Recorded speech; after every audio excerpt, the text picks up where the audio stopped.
everyone, Jean Hansen here, and today I have a guest for our CleaningBiz.tv show.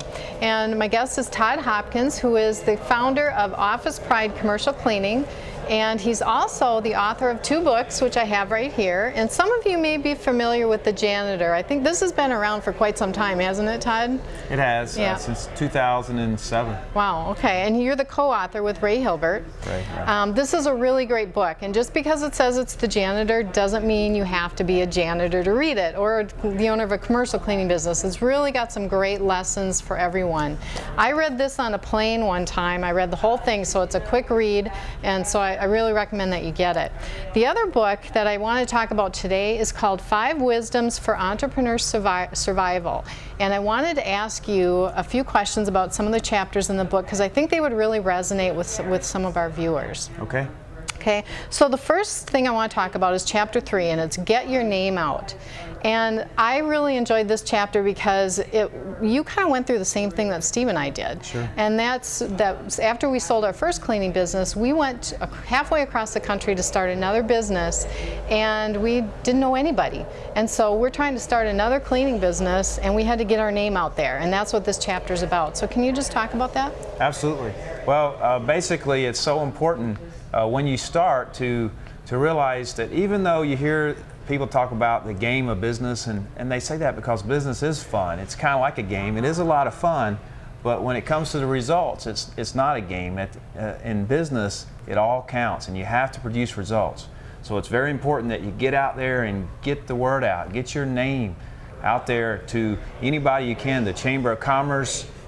Join the Chamber of Commerce and network with those people. Let them get to know you as a person. There's networking groups.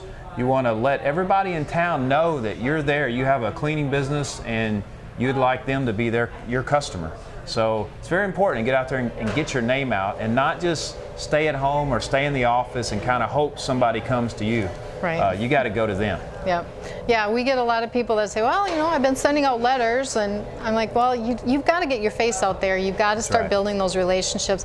And I don't know how it went for you, but for us, it took probably a good solid 3 months of networking at our chamber and at a couple other organizations that we joined before we started really seeing results. And then we started getting some momentum going.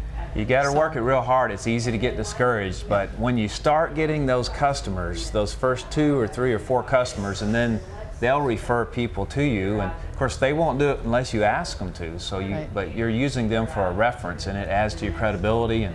But you got to get out there and get those customers. Right. Okay, so let's talk about chapter 5, and that is to get in front of the decision maker. Why is that so important?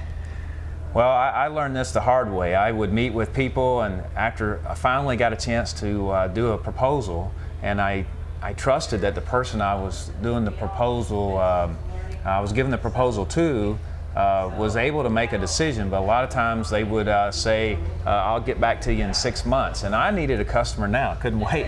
So what I learned is it's very important to ask to get in front of that decision maker, and here's the way to do that. Because you don't want to insult the person who's showing you around the building. You know, he or she has a very important job. So I always use this phrase. So at the end of the walkthrough, you've gathered your information. Ask that person, is there anyone other than yourself who will be involved in the decision? And then you haven't insulted them, and they oftentimes will say, well, as a matter of fact, it's my boss. My boss is the one who will make the ultimate decision. So then you can come back and say, is it possible that when I bring this proposal back to you, we can schedule a time when I can present it to both you and your boss? So you always want to keep that person, your contact person, respected and in the loop in that decision, but get your decision maker in front of you. Right. And a lot of times it works. And if you go this extra step and the decision maker gets to meet you and not the 2 companies competing against you, the chances of you getting that job increases tremendously. Right. Good advice. All right, so chapter 7 is called Stick It Out. And this is something that I also find a lot of people, they give up right before the success comes, or right before the floodgates are about to open. So Can you talk about that? It's common. Most people that start a business give up too soon, and it's tough. I mean, I think most people that go in the business, they understand, we all do, that there's sacrifices that have to be made. And so everybody I've ever talked to, they would say, oh yeah, I understand there's going to be sacrifices and I'm willing to make them. But what they don't understand is how those sacrifices feel when you're in the thick of it. And it can be pretty tough. And a lot of people have, I believe it's pride that gets in the way.